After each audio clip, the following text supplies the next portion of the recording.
সড়কে আন্দোলনও করতে হতে পারে সরকারকে সঠিক রাস্তায় নিয়ে আসার জন্য। আমরা সকল রাজনৈতিক পক্ষই পরাজিত হব, শুধুমাত্র জিতবে বাংলাদেশের মানুষ। বাংলাদেশের যে কোনো ইস্যু এখন হোয়াইট হাউস থেকে শুরু করে বিভিন্ন গণতান্ত্রিক শিবিরে আলোচ্য বিষয়। আজকের এই অনুষ্ঠানকে আমি খুব বড় করে দেখছি, এই জন্যে যে এখন প্রতিটা দিন প্রতিটি সময় আমাদের জন্য অত্যন্ত গুরুত্বপূর্ণ এবং দেশে এবং বিদেশে বাংলাদেশ একটি নজর কাড়া দেশে পরিণত হয়েছে এবং বাংলাদেশের যে কোনো ইস্যু এখন হোয়াইট হাউস থেকে শুরু করে বিভিন্ন গণতান্ত্রিক শিবিরে আলোচ্য বিষয়। আমরা কিভাবে সামনের দিনের যাত্রাপথ বিনির্মাণ করব সেটা আমাদেরকে নির্ধারণ করতে হবে।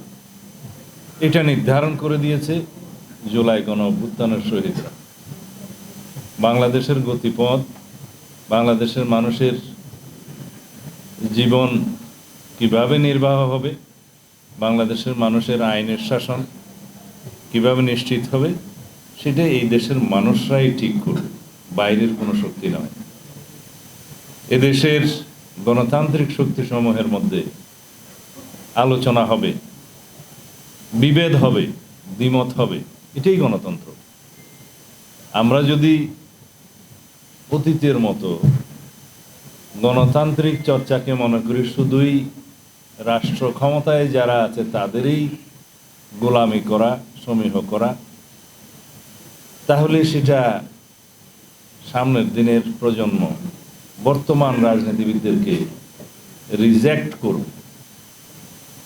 আমাদের সামনে যাওয়ার একটাই পথ যে আমরা আলোচনা করব, দ্বিমত পোষণ করব, বহুমত পোষণ করব, সিদ্ধান্ত নেব বাংলাদেশের মানুষের পক্ষে। আমরা সকল রাজনৈতিক পক্ষই পরাজিত হব, শুধুমাত্র জিতবে বাংলাদেশের মানুষ। বাংলাদেশের মানুষকেই জিততে দিতে হবে এবং আমাদের সবাইকে সেই জায়গায় পরাজিত হতে হবে। আজকের দিনে প্রশ্ন হচ্ছে যে আমরা সামনের দিনে কি কি সংস্কার চাই, কিভাবে নির্বাচন চাই, কখন নির্বাচন চাই ইত্যাদি। প্রশ্ন হচ্ছে এই সরকারের সফলতা, ব্যর্থতা, সিদ্ধান্ত এবং সিদ্ধান্তহীনতা, এগুলো এখনকার প্রশ্ন। আমরা যদি এই সরকারকে সফল হতে দিতে চাই, তাহলে সরকারকে গাইড করার জন্য, পরিচালনা করার জন্য আমাদেরকে যথেষ্ট সমালোচনা করতে হবে। এমনকি আমাদেরকে সড়কে আন্দোলনও করতে হতে পারে সরকারকে সঠিক রাস্তায় নিয়ে আসার জন্য। সরকার মাত্রই সিদ্ধান্তের মধ্যে ভুল করতে পারে, সেটা সকল সরকারের ক্ষেত্রেই প্রযোজ্য। এখন ইন্টারিম গভর্নমেন্ট যে সকল সিদ্ধান্ত নির্ভুলভাবে নেবে, এটা তো সঠিক নয়। ভুল তাদেরও হতে পারে, কিন্তু সেটা সঠিকভাবে পরিচালনা করার দায়িত্ব এদেশের সাংবাদিক সমাজের যেমন আছে, রাজনৈতিক গণতান্ত্রিক শক্তিগুলোর, সামাজিক শক্তিগুলোরও তেমন ভূমিকা আছে। সেই জায়গা থেকেই আমরা এখন আমাদের দলের পক্ষ থেকে চিন্তা করছি যে সরকারের কিছু ভুল শুধরিয়ে সঠিক রাস্তায় এনে গণতান্ত্রিক রাস্তা বিনির্মাণের জন্য এবং একটি নির্বাচিত রাজনৈতিক সরকারের পথ পরিষ্কার করার জন্য খুব দ্রুত আমরা কিছু পদক্ষেপ নেব।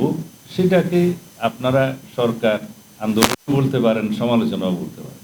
অবশ্য মাননীয় প্রধান উপদেষ্টা মাঝে মধ্যেই বলেন যে আমরা বেশি বেশি করে যেন সমালোচনা করি, সরকার সঠিক পথে থাকে। এই সরকারের একটি সঠিক গুণ আছে, তা হচ্ছে সরকার মাঝে মধ্যে ভুল সিদ্ধান্ত নিলেও সমালোচনার মুখে সেই ভুলগুলো শুধরায়, গু ধরে বসে থাকে না। এবং সরকার যখন ভুল শুধরায় তখনই মনে করতে হবে এই সরকার জনগণের সরকার।